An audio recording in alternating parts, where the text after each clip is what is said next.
Нефатливиот Зоки Поки.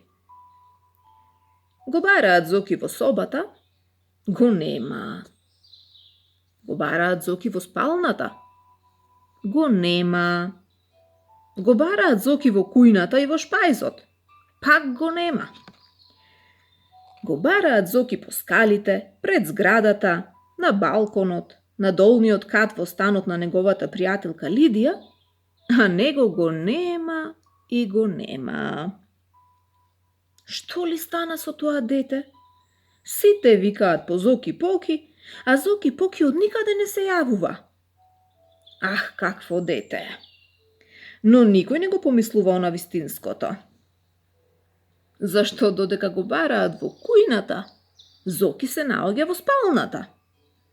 Кога тие ќе појдат во спалната, тој е во шпајзот. Кога ќе надзирнат во шпајзот, тој е на балконот.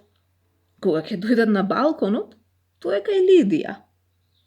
Кога ќе дојдат кај Лидија, тој е веќе пред зградата. А кога ќе погледнат пред зградата, тој е пак горе. А дека викаат по него и дека тој не им одговара, тоа се разбира само затоа што тој не ги слуша. Без сомнение.